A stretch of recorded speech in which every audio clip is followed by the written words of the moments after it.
Okay, so I'm going to go over defensive structure and what I'm seeing. So they've got a line out deep.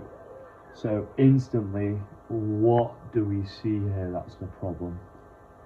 So what I see from our setup, which is a problem, is all their forwards are on the outside of the 15 and all of our forwards are on the inside of 15, which means we are not marking up against anyone. So all these forwards here are wasted immediately, because as soon as they get the ball, they run wide and then everybody inside won't make the tackle. So let's see what happens. So they win a very good line out. The forwards run a little bit wider. We go through a gap. Great tackle there. Okay, so there's a great zoom in on this, and we can get a lot from this as well. Is we have committed so many players all around that are just so tight that instead of one player being able to cover that gap, we have 3 or 4. So if Life University passes this once or twice, we lose so many players. I'm pretty sure 3, 6, 7, 8, 9, 10. We lose 10 players with one pass, which is just something we can't do. Which means if they pass and pass again, it is a 3 or 4v2. So what can we do that's better?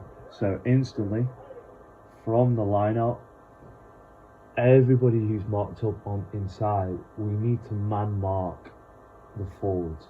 So if they've got less numbers in the line out, our forwards need to line up directly opposite their forwards, so our backs don't have to try and tackle forwards.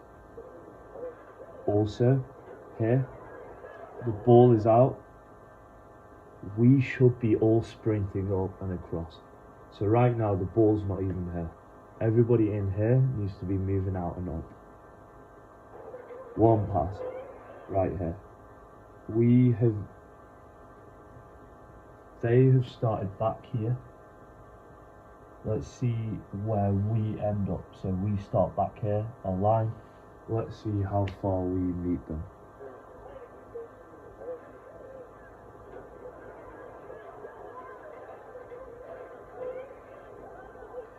We came up 3 yards and then let them know us.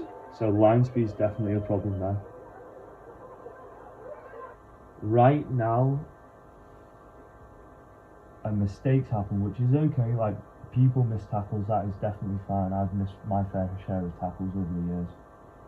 You're not expected to make all your tackles. However, the way we respond is even more important.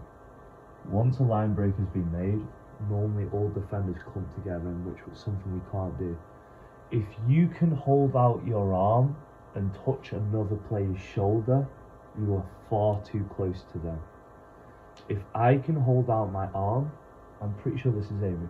If Avery holds out her arm will probably reach about there. The next player should be stood around her, and when she holds out her arm, she should be able to touch Avery's hand. If my arm is overlapping her arm, it means that I'm far too close. So right now, Amanda Lamb can currently touch Shaq on the shoulder, and then I don't know who this is. She can touch her on the shoulder.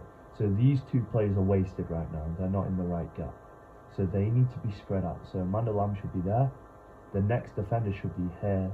And then so far, so we have the numbers out wide. Right now, we are too close to each other in the defensive line. We're not trusting each other in defense. And then that's where the overlap comes, because we're just too tight. We have the same amount of numbers as them, but because we're so tight and close, it gives them the advantage out wide, because we have to run side to side.